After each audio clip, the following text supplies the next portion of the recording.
And people that could be comfortable being careless. Some people, I noticed the quality that they don't have that, they just don't have the I guess the pressure on themselves. You know, they just have a little bit of a comfort that I don't have. I don't feel comfortable unless I know I went above and beyond with my preparation. The things that possibly could happen, if I ain't take real steps to prevent those things, I'm not comfortable.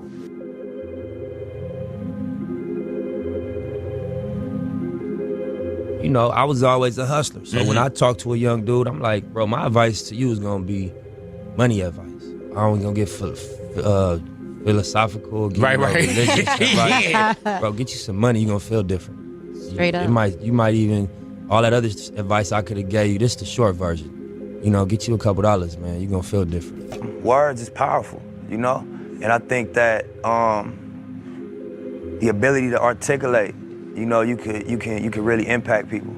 I think as human beings, everybody has a natural gift and a natural passion, but then you go outside and you get influenced and you feel pressure from what's going on outside. And so, you know, I read one time, like, would you rather be at war with yourself and at peace with the world, or at peace with yourself and at war with the world? And that was powerful for me. I can't walk around, you know, charismatic and happy. Nah, I gotta make sure, you know, we setting up some type of wealth, because we might have a little bag right now, but we know a lot of people had a bag right now, and they ended up bad. We got a core business, which is, for me, music, but then it's about building an enterprise around it.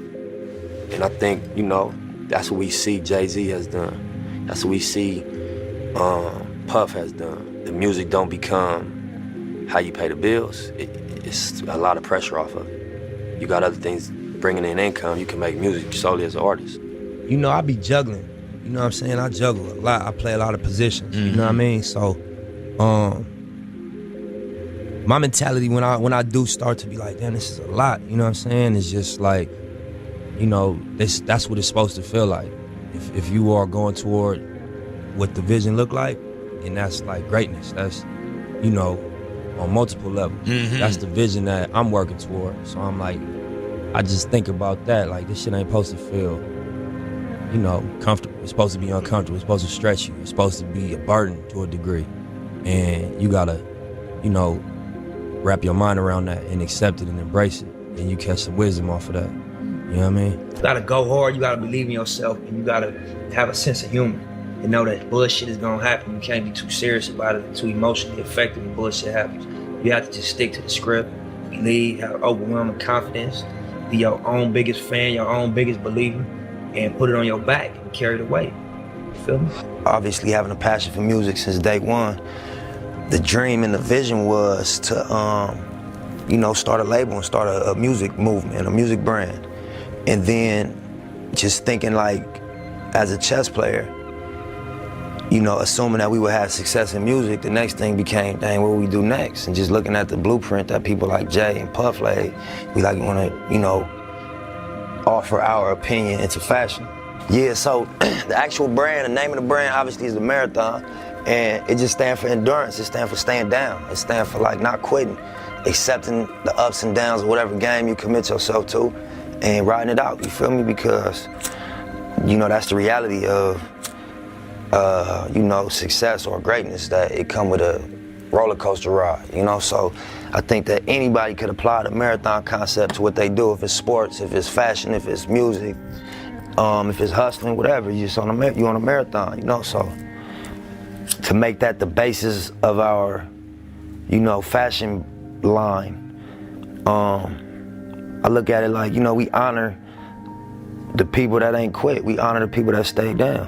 One thing I notice about myself, when I like, I think, you know, thoughts is powerful in all facets. Cause even my career, even my life, you know, things end up turning out exactly how I visualized them. Not in this time frame I expected. You know what I'm saying? You always want shit to happen overnight. But, you know, I just had clear visions. You know, obviously outside of my grill. I just mean in music and hustling, and just how I viewed myself as an adult when I was a young dude coming up. And your thoughts powerful. That shit, you know, come to life if you stick to your script. Yeah, get the walls. Nah, you know what I'm saying? We used to have the studio set up here, you know what I mean? And just motivation on the wall, you know what I mean? We brainstorm, round table. A lot of times if we're in the studio, we ain't at the shop, we come on Madden, you know what I'm saying? You gotta all money in, you know, stay focused. Quitting is not an option. 6 hours make $1 million. Big money only. You know, talk about it, be about it. You know what I mean? How hard are you really going?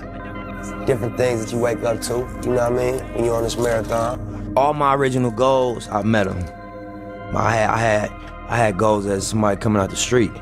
So I didn't have a hell of a entertainment set of goals. I never wanted to win a Grammy. That was not my goal coming out the street. Them is music goals now.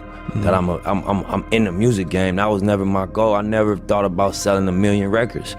I thought about, you know, doing something legit to make my money and being able to, you know, not worry about when I heard the helicopter late at night thinking they was coming to kick the door down. Right. You know, I read an article that Joel Santana made $15,000 a show. I don't know if it was true or not, but I'm like, damn, you can make $15,000 a show? That's how I was thinking at that time. Like, you know, what we did as teenagers to make $15,000, you get a lot of years for it. Absolutely. So, you know, you could go do a tour where you make that every night, and then I remember looking at every state, like it's 50 states. If I could sell 1,000 units in each state, indie, at $8 a unit, you know what I mean? I could make somewhere near $500,000 if I just figure out how to do that. And that was my little entry-level goal. So, you know, we established and accomplished them things early, and I had to redevelop my goals. Now that I was in the game and I learned niggas get $1 million a show, niggas get $500,000 a show. I didn't know that. I didn't know that, you know, I knew, but I didn't think that it was realistic that you could really sell millions and millions of records and become a global brand. So as I became exposed to these situations, met these people that performed on that level, and like, you know, you ain't no smarter than me.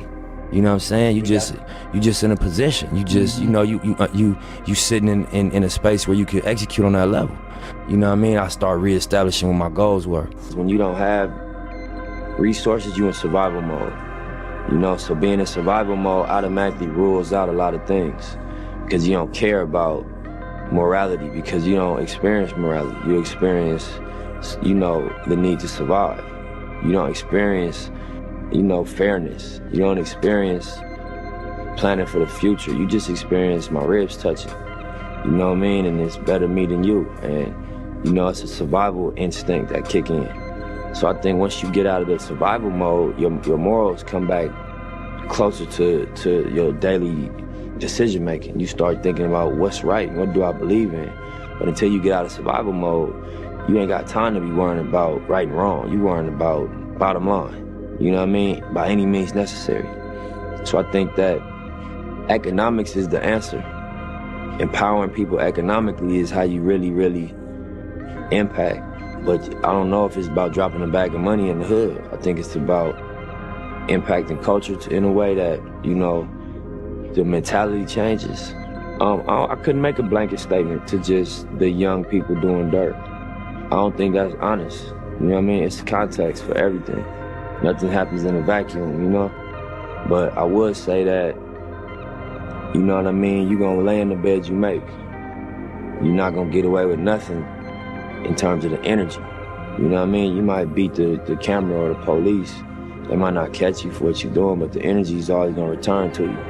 So when you just living in this cycle of being negative all day and just putting out negativity, and that's the only energy you putting out, it's gonna return to you in different form than you put it out in.